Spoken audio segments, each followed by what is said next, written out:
But first tonight, to the concern that the east coast of our region could be particularly vulnerable to security threats from overseas. It comes after a Home Office report emerged detailing how Border Patrol boats are not running at maximum capacity to cover the UK's more than 7,000 miles of shoreline. This is coupled with a rise in reported cases of people trafficking gangs operating at Hull and Immingham ports. Well, now one of our region's MPs is calling for the Royal Navy to step in. Adam Fowler has our main story this evening. In January, an undercover report by ITV News revealed the lucrative trade in people smuggling and where those being smuggled can expect to go. In Belgium, £6,000 would get you on a ferry to Hull in waiters' clothes. In March 2014, Theresa May launched HMC Protector, one of the UK's 3 Border Force vessels actively patrolling 7,000 miles of shoreline. Today, a report by the Home Affairs Select Committee said it was a worryingly low number of boats. Italy, by comparison, has 600. The report says Royal Navy ships should be drafted in to help protect smaller ports and beaches. Hull East MP Carl Turner agrees. He wants to see security tightened up in Hull and blames cuts to the Border Force's budget. We've had sustained cuts since 2010. Really experienced members of staff, experts in the field, being replaced with young people, school leavers. I don't think they're up to the job. I think they're underskilled. I think we need to get serious about it. The government are not taking it seriously, and the Prime Minister needs to get a grip right now. The committee chairman, Keith Faz, says the refugee crisis has put renewed pressure on security. There are huge security implications. They are on par with the humanitarian crisis that we are seeing. It is clear that some terrorists are using the cloak of the migration crisis in order to re-enter the EU, as did the leaders of the Paris atrocities. In February, 18 migrants were found suspected of trying to smuggle themselves into Britain in a freight vehicle here in Hull. And in May, 25 suspected illegal immigrants were found in a lorry at Immingham docks. But it's not just northern ports, it's small harbours too that can be seen as a soft target.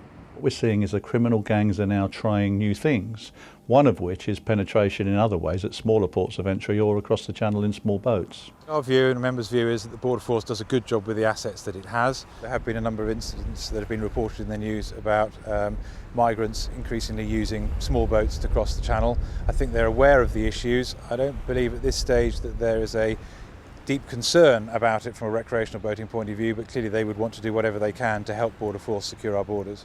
In a statement today, the Home Office said the figures quoted in the HASC report only include the number of cutters currently deployed in UK territorial waters and take no account of the additional military and law enforcement vessels available.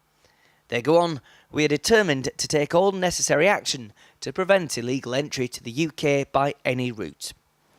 The Home Office announced in May new vessels to bolster the fleet. They won't be fully deployed until next year, and there are fears that even then, it won't be enough. Adam Fowler, ITV News, Hull. Well, a little earlier, I spoke to maritime security expert Ian Millen and began by asking how concerned should we be about today's developments? I think it's a valid concern that's been expressed today and at other stages. There is a problem of people trying to get into the UK, normally with criminal gangs at the heart of it and sometimes quite desperate people. And we've got an awful lot of sea area to cover if we're going to intervene and stop the flow of people into the country by illegal means. Our border patrols are quite small in comparison, say, to Italy, which has something like 600 on its coast. How much should we really be getting worried about this? Well, indeed, they are rather small in numbers. We have very few Border Force cutters, for example, and you probably heard Keith Vaz on the television calling for the Royal Navy to be deployed in support of this, and those resources, be they Border Force resources or indeed Royal Navy, are pretty thinly spread across a whole range of tasks. So there is a case for having more vessels to conduct these kind of operations, but it's not quite as simple as just throwing more vessels at the problem. There are more intelligent ways of being able to control the problem. At the end of the day, we're an island, we've got small beaches. Obviously, the main border and the ports would be more heavily patrolled. But how realistic is it to patrol an island? Well, we are an island, as you suggest, and I think it's been said about 7,000 miles of coast. Within that area, we have some areas that are more vulnerable than others. One could imagine that the south coast, with its shorter transit times, is probably more likely to have migrants trying to illegally getting across the channel. But equally, in your own area, with ports like Hull and Immingham having been identified as soft spots, and with transits from the Hook of Holland across the North Sea, there's a fair old amount of territory to patrol. And when it comes to large ports that have got fairly good security, that's one thing. But of course, there are many marinas, smaller ports around the country, an awful lot of coastline, and simply not enough people to be able to line along the beaches and cover off the prospect of any illegal immigrants coming into the country. So an intelligent approach has to be taken.